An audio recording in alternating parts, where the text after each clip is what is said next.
Pakinggan natin itong balitang ito at i-congratulate natin si General Torre.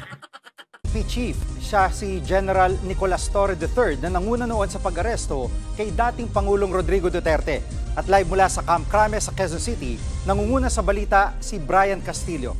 Brian, bakit si General Torre ang napili ng Pangulo? Jiggy, walang ibinigay na detalye si Executive Secretary Lucas Bersamin kung bakit nga itong si Major General Nicolas Torre III ang napili ni Pangulong Bongbong Marcos bilang susunod na PNP Chief. Gayunman, ang malinaw daw ay base ito o naging basehan nito ay yung merits at accomplishment na meron itong si Nick Torre. Kaya hiling na Malacanang ay sana lang respetuhin yung naging desisyon ng Pangulo sa magiging susunod na PNP Chief. Nakatakda nga magdaos ng turnover of command ceremonies sa June 2. Jiggy. At Brian, may kinalaman ba o may indikasyon na yung pangunguna ni Torre sa pag-aresto? So wala silang wala silang paliwanag, bakit, anong merits, kasi may pila eh. So dapat may paliwanag talaga sila. Pero wag na natin hingin yung paliwanag. Plain naman yan eh. It's as bright as day. Na talagang siya naman talaga eh. Kasi yung ginawa niya sa KOJC, ginawa niya kay Pangulong Duterte, audition yan. Kaya nga sabi ko nga sa inyo, bihira ang taong may prinsipyo sa buhay, yung tatanggap ng ganyang trabaho. May pangarap talaga sa buhay si General Torre, kaya yung mga bagay na hindi naman niya dapat gawin ay ginawa niya. Ganun talaga buhay. Pero ito lang talaga ang nakikita natin. So itong pagkakatalaga kay General Torre ay isang patunay na talagang manloloko si Bongbong Marcos. Manloloko in what sense? Hindi ba nung nakaraan, kesyo reconciliation, I don't want quarrel with anybody, I want to be friends with everybody, I want to sit down and talk to them, what's wrong, we will correct it. Di ba may mga ganun siya eh. Putang ina, tapos inilagay mo si General Torre bilang PNP Chief. Tapos gusto mong makipagbati sa mga Duterte na binalahura ni General Torre.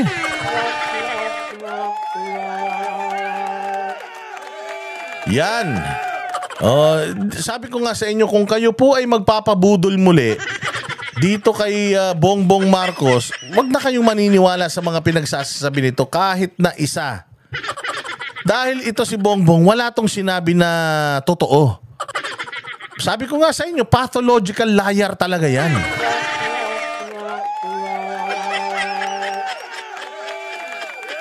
Diba? Gusto mong makipag-ayos sa mga Duterte, tas ang inilagay mo sa posisyon yung nanghayop sa mga Duterte. At least man lang sana dun bumawi ka eh, di ba?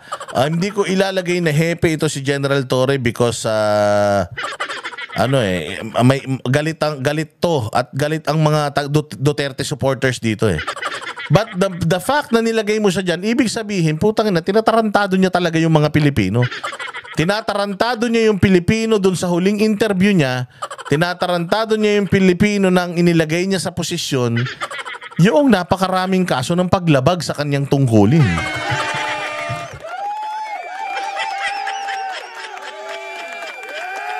So dito mo talaga makikita yung pagiging unstable ng isip, ng utak ni Bongbong Marcos nung nakaraan, nagpa-resign tapos ni-retain naman lahat. Lahat naman ng malalaking pangalan, mga key positions na alam nating umaabuso sa kanilang kapangyarihan. Yung mga key positions na merong direktang epekto sa paghihirap ng mga Pilipino, yun pa din yung mga sekretary nila. Hindi ba? Katulad na lang sa DILG. Peace and order. Pucha yan, palpak. Ni-retain. DOJ. Kita mo naman, meron tayong justice system dito, gumagana. Pero si Pangulong Duterte, pumayag siya na ipadala sa ibang bansa, nakipag-collaborate sa Interpol para i-traido rin yung kababayan natin. Morso, isang dating presidente. DOJ ito na humahawak ng mga kaso sa Pilipinas. Pero putya yan, makikita natin na talagang yung mga kaso dito sa Pilipinas, kontrolado nila lahat. O hindi ba? O niretain din niya. Niretain din niya yung economic team niya. Ang problema ng Pilipinas, ekonomiya. Ang problema ng Pilipinas, pagkain. Pero nandiyan pa rin si Department of Agriculture Secretary. Problema natin, ekonomiya, walang trabaho. Pero niretain naman niya yung mga economic team niya. Bay putang ina, anong ine-expect natin sa susunod na 3 taon? Are we expecting na magkakaroon tayo ng magandang Pilipinas sa susunod na 3 taon kung pare-parehas na mga tao pa rin yun nandiyan? Pinalitan mo yung Department of Science and Technology, for example. Pinalitan mo yung CHED, pinalitan mo yung ganito, pinalitan mo yung ganyan. Pucha, hindi yan ang problema ng bayang Pilipinas. Ang problema ng bayang Pilipinas, yung kalam ng sikmura eh. Pero yung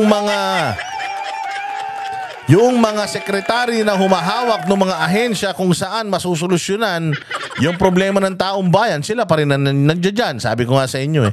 Sinong problema? O di sila, niloloko lang kayo niya.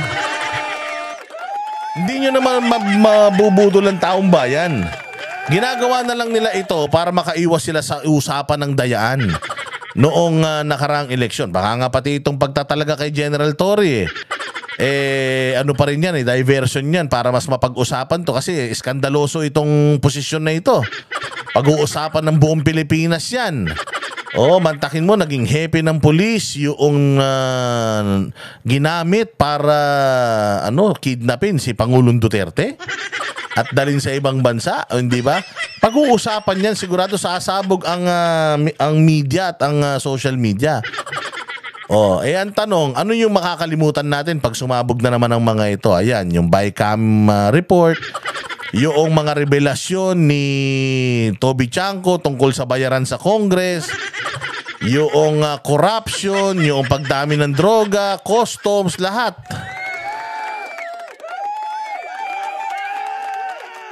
So sincere si Pangulong Marcos sa inyo? Sincere si Pangulong Marcos na ayusin ang bayang Pilipinas? Hindi. Sabi ko nga sa inyo, kung wala siyang nagawa sa loob ng 3 taon, there's no way na meron pa yan magagawa for the next 3 years. Kung meron man bagay na ginawa, ito si Bongbong Marcos na talagang hindi natin makakalimutan at legacy niya, ay yun yung wala siyang ginawa.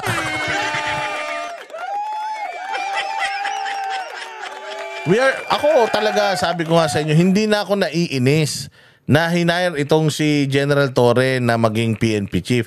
Expected na natin yan. Kaya nga ako, somehow, kinukongratulate ko si General Torre dahil sa dami ng kasalanang ginawa niya sa mga Pilipino, kahit masira yung image niya at pangarap niya at pangalan niya, para lang sa pangarap niya, at least nakuha niya yung kanyang minimithi. Kaya congratulations pa din. So klaro na sa atin lahat mga Pilipino kung gaano kasinungaling talaga si Bongbong. Na si Bongbong wala talagang planong gawing mabuti or maayos ang Pilipinas. Ang plano talaga ni Bongbong lagyan ng mga tao. Lahat ng ahensya ng gobyerno yung sisira sa Pilipinas. Na dating Pangulong Duterte at Pastor Apollo Kibuloy ang naging daan para mapili siya bilang PNP chief.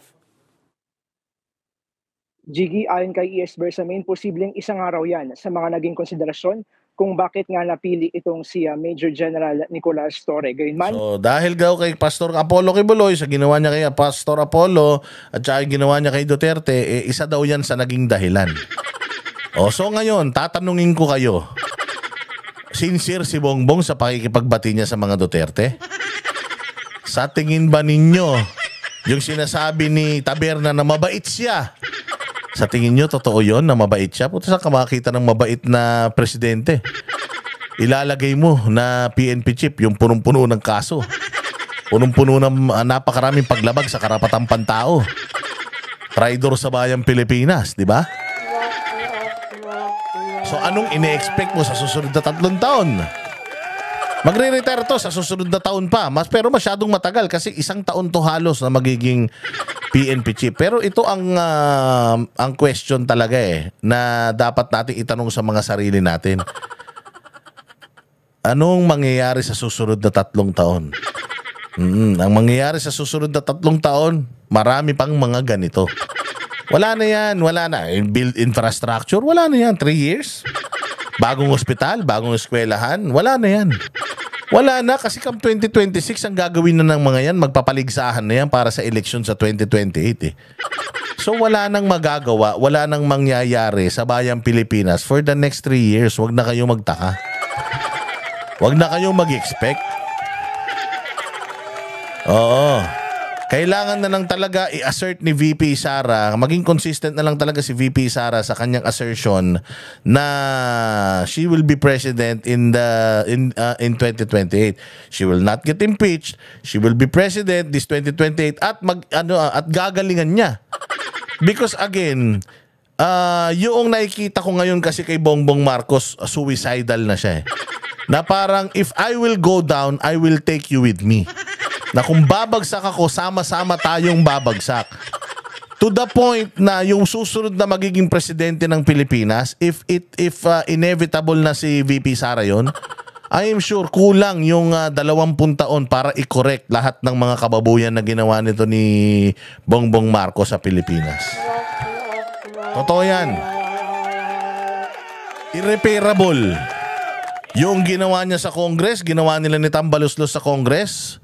Mantakin mo yung Congress, kilala na sila ng mga buhaya, pero ngayon mas matindi na.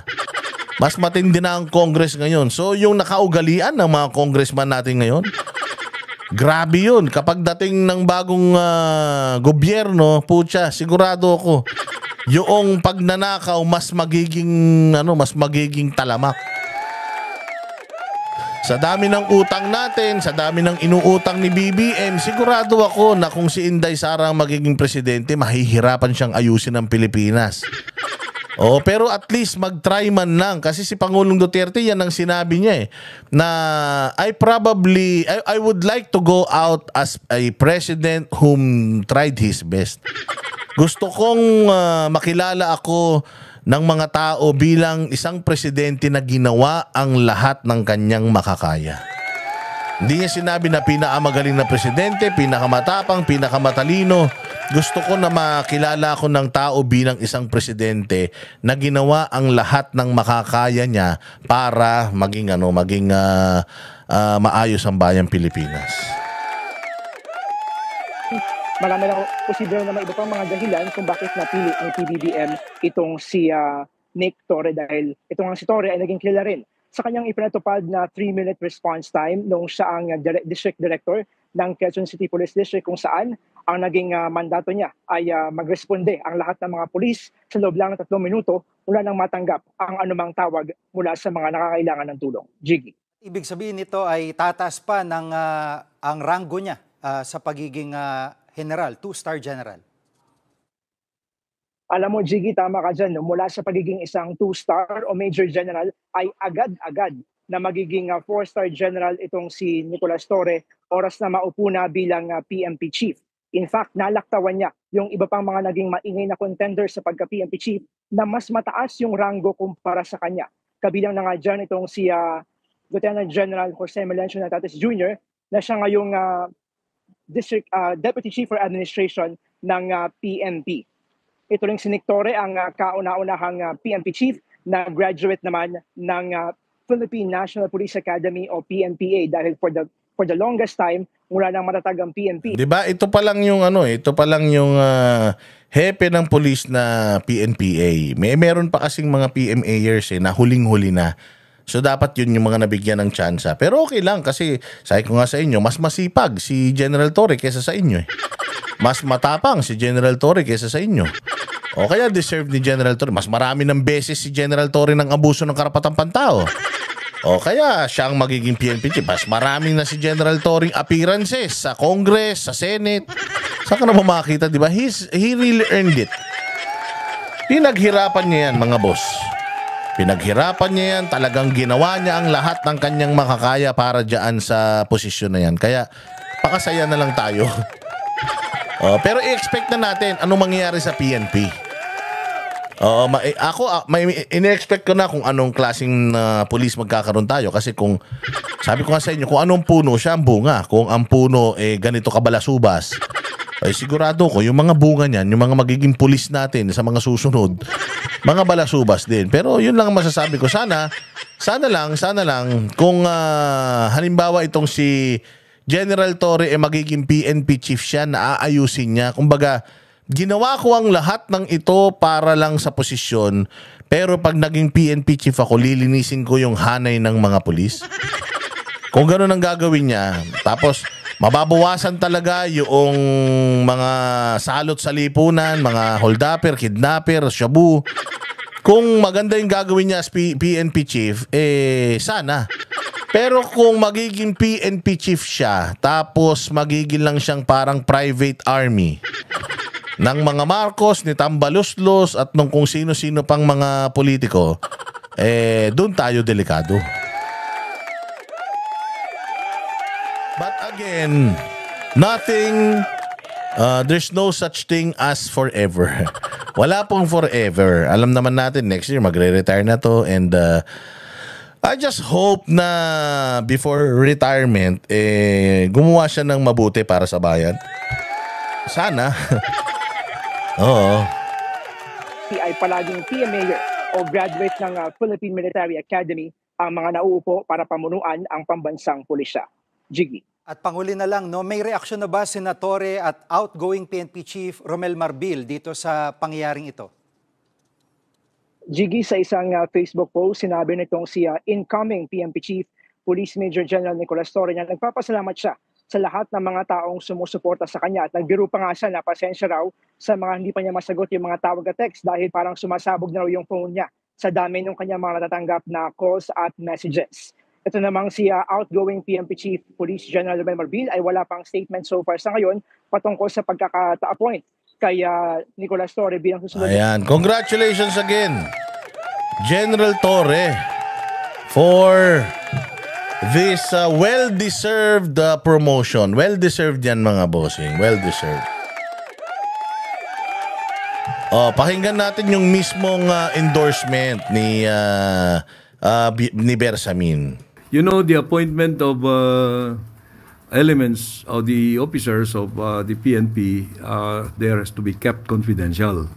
Okay? We should respect that confidentiality. But it's the President's discretion, which I consider to be absolute, because he is actually the, well, you cannot consider that Commander-in-Chief kasi civilian yan, no?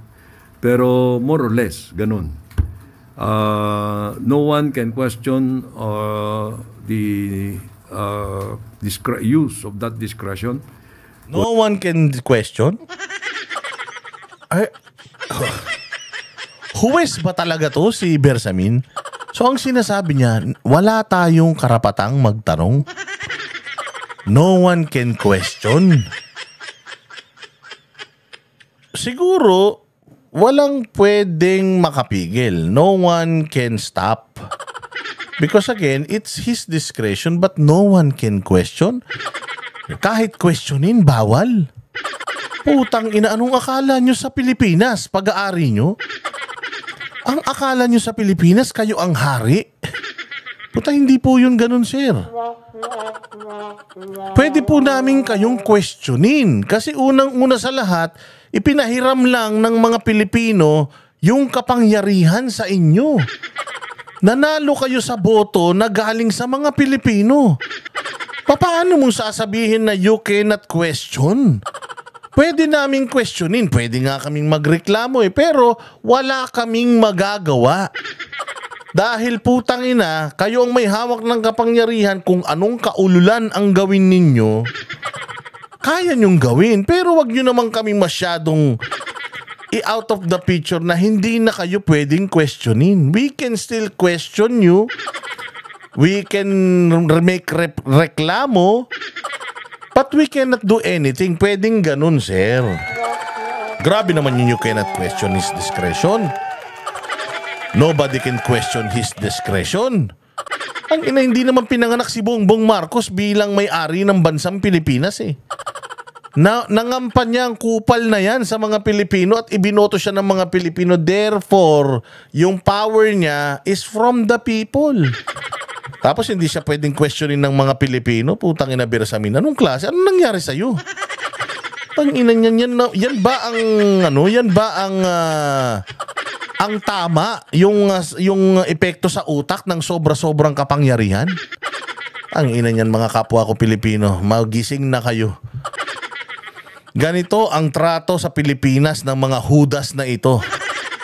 Tingin nila yung Pilipinas, putang ina, parang mangga na nasungkit nila. At kanila na, walang makakakuha nun sa kanila. Walang hiya talaga. Call it inscrutable. But right now, the considerations that weighed in the choice of General Torre should be respected. Kasi he oversaw many high-profile operations, including yung kay Pastor Kibuloy and then recently yung kay yung pag-aresto kay former President Duterte. May kinalaman po kaya yung naging handling niya ng mga ganong operations sa naging choice ng Pangulo? Hindi ko masasabi yan dahil alam mo si Presidente always demands performance. Kahit na ano yung pinagawa sa iyo, you must have you must exhibit some high degree level of performance. High degree level of performance. Ang ina yun na nga masaklap eh. Yun na nga masaklap yung performance nito. Lahat puro human rights violation eh. So, yun ang nagustuhan ni Pangulong Marcos sa kanya. Puta yun na talaga. Ibang klase talaga ang utak ni Bongbong. Ibang klase talaga ang utak ni Bongbong. Puta suko na ako talaga. So maybe that is one. I'm not going to discount that. But there may be other qualities of General Torre that he might have considered in comparison to the qualities of those others who were not given this. Siguro the quality for me, the quality na meron si General Torre that's really, kumbaga, a plus kay Bongbong Marcos. That is he's willing to do the dirty work para lang mapasaya yung amo niya, gano'n. He's willing to go beyond. He's willing to go beyond his mandate, and he's willing to make everyone suffer. He's willing to make all the enemies of Bongbong Marcos suffer just to make him happy. Well, I just hope General Torre, I know that you are a good person. Deep in your heart, I know that you are a good person. I just hope that since ginawa mo lang naman yung mga bagay na yun for this title, I hope that when you are in that position as a PNP chief, I hope that you will abide by the law. Sana maging maging law-abiding and God-fearing na PNP chief ka. Kasi yan na yun, hindi, after nyan, wala ka na. Yan na yung pinakahuling pwede mong puntahan eh. So nandiyan ka na, yung mga nagawa mong kasi kabalbalan noon, sana pagdating dyan, i-correct mo na. Bilang PNP chief, sana ay gumawa ka ng trabaho alinsunod sa mandato ng yung tama. Wag na yung puros kabalbalan. It's a responsibility. Yung pong pagkaka-appoint ni General Torre, naasahan po ba na magkakaroon ng mga demoralization or sa hanay po ng PNP yung pagkaka-appoint po sa kanya? Bakit naman? Dahil kung titingnan po yung mga background po ng iba pang contender, hindi po kaya magdulot ito ng problema sa hanay? Palagay ko naman hindi. Dahil professional yung mga hanay ng kapulisan. No? They're all very great professionals. They're very decorated individuals. So they just follow what the Commander-in-Chief or what the President desires. So hindi po naman ito reward sa kanya, another reward ng Pangulo yung kanyang Alam mo, lahat ng promotion reward yan, ano? But most promotions are given on merit. So let us assume that this was given on merit. Let us assume. So let us assume. Ibig sabihin, maniwala na lang kayo kahit alam naman ninyong hindi dahil mga aso tayo pare-pareho. So let us assume na nakuha niya to dahil deserve niya to at dahil magaling siya. Ayun lang. Anak ng tinapay na yan, oh. So ayan mga bossing, ang ating balita ngayong araw na ito. Let us congratulate our newly appointed PNP Chief, General Torre. I-congratulate natin siya dahil talagang pinaghirapan niya ito. May namatay pa nga eh. May namatay pa nga dahil dito sa kanyang promotion. Mantakin mo, isang banal na dako, binaboy mo. Isang banal na dako, binalahura mo, winarak mo yung kanilang bahay-sambahan. May namatay pa, may mga nasaktan, may mga traumatized na mga kabataan. Hanggang ngayon, traumatized yung mga kabataan dyan sa KOJC that every time may marinig silang wangwang, mga kung ano-ano pang mga komosyon, umiiyak yung mga bata. So sana yung iyong posisyon ngayon ay magbigay na sa iyo ng kapanatagan at ng kapayapaan. At sana yung posisyon mo ngayon ay gamitin mo na para sa pagsisilbi sa taong bayan dahil unang-una sa lahat, yan naman yung sinumpaan mo sa iyong tungkulin. Simula pa nung ikay nag-aaral hanggang mag-graduate ka, yan naman talaga yung dapat na ginagawa mo. Nagsisilbi ka sa taong bayan. Okay. So sana ngayong PNP chief ka na, huli na si Pastor Apollo Kibuloy sa babalusubasin mo. At sana huli na din yung mga taga KOJC na mga hinayop mo. At sana din huling-huli na si Pangulong Duterte. Pero kung gusto mo naman si Marcos Bongbong, dalhin mo sa ICC, okay lang din. Okay lang.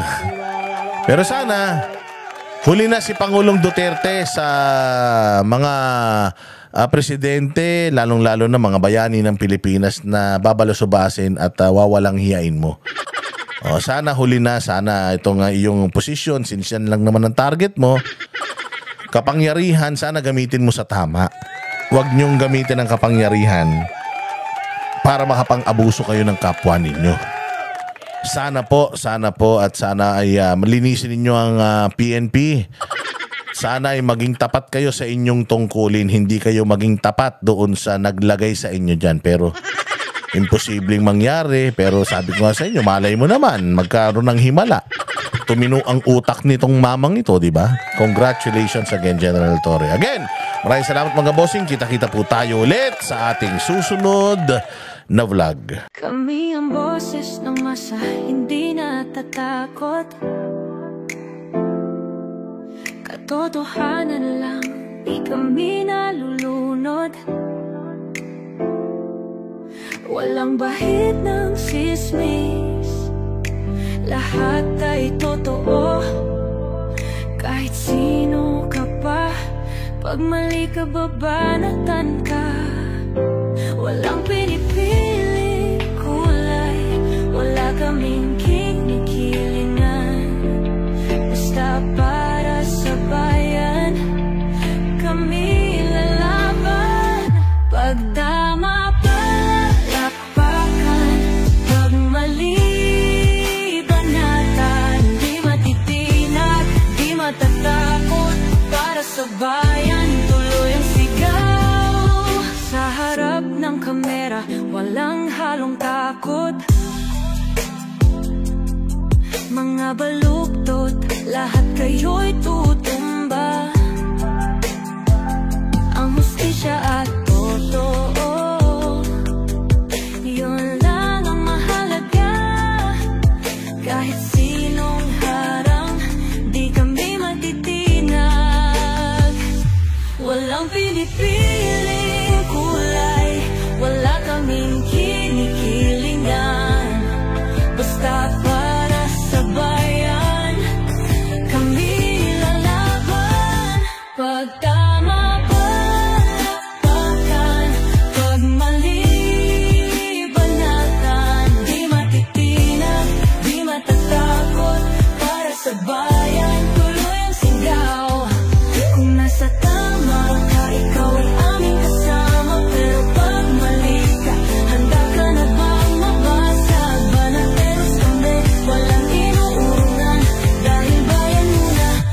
bago ang sarili.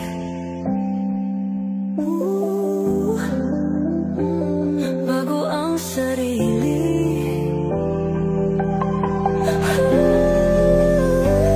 Pag tama ka, lakpakan